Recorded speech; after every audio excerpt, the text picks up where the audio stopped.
আসসালামু আলাইকুম। 19তমদের জন্য বিশেষ একটি ধামাকা update. English preparation of NTRC exam. This is Asaduজ্জামান with you. Okay, let me start the video. Number one question. He see me since morning.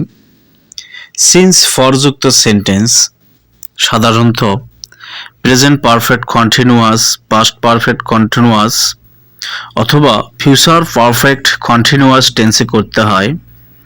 Since নির্দেশ করে নির্দিষ্ট সময়, আর ফর নির্দেশ করে ব্যাপক সময়। আর যদি এই ধরনের রাইট ফ্রম ভার্ব এমনভাবেও আসে যে সিন্স ফর থাকা সত্ত্বেও যদি ব্র্যাকেটের মাঝে সি, লাইক, থিঙ্ক, অ্যাফেয়ার ইত্যাদি আর এক্সেট্রা ভার্ব থাকে, তাহলে ওই সেন্টেন্সটির ভার্বটি অবশ্যই প্রেজেন্ট পারফেক্ট টেন্সে করতে হবে। তাহলে এখানে অপশনে রয়েছে saw, has seen, has been seeing. যেহেতু এটা ভার্ব সি, তাহলে উত্তরটা অবশ্যই হবে has seen, has seen. So important question for you. The next question.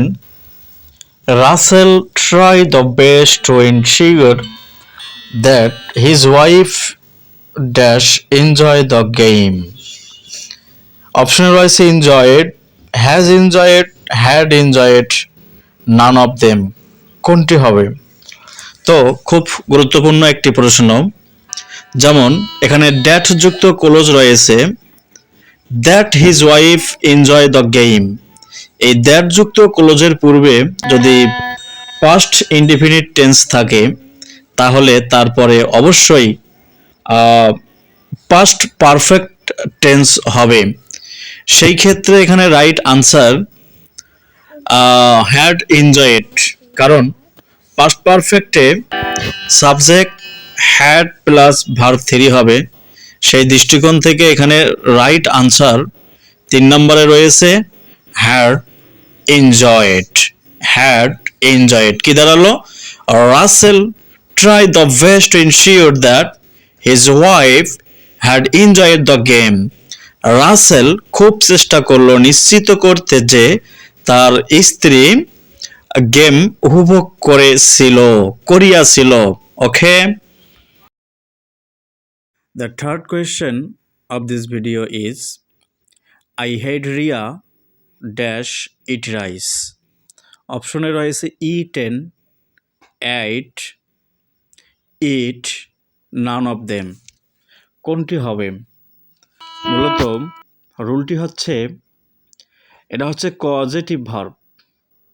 যেমন কজেটিভ ভার্ব হচ্ছে কোনো কর্তা নিজে না করে অন্যকে দিয়ে কাজ করায়, এমনটি বোঝালে তা কজেটিভ ভার্ব।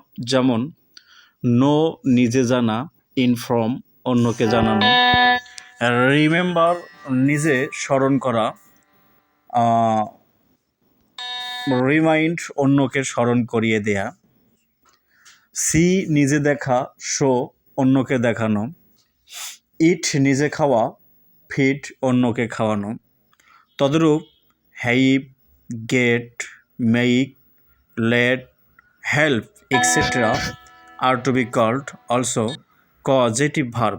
এখানে রুল হলো, এই ধরনের কজেটিভ ভার্বের পরে একটা অবজেক্ট থাকবে এবং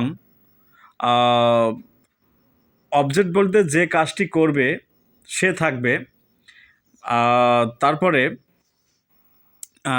যে ভার্ব বসবে সেই ভার্বের সদা সর্বদা বেস ফর্ম বসবে। এই ভার্বের এই বেস ফর্মকে আমরা কনজাংটিভ, সাবজাংটিভ বলতে পারি। তাহলে এখানে সঠিক উত্তর হচ্ছে I had Riya eat rice. The right answer of this question is it, it, it. Okay, these are all from this video and thanks to all. Allah Hafiz.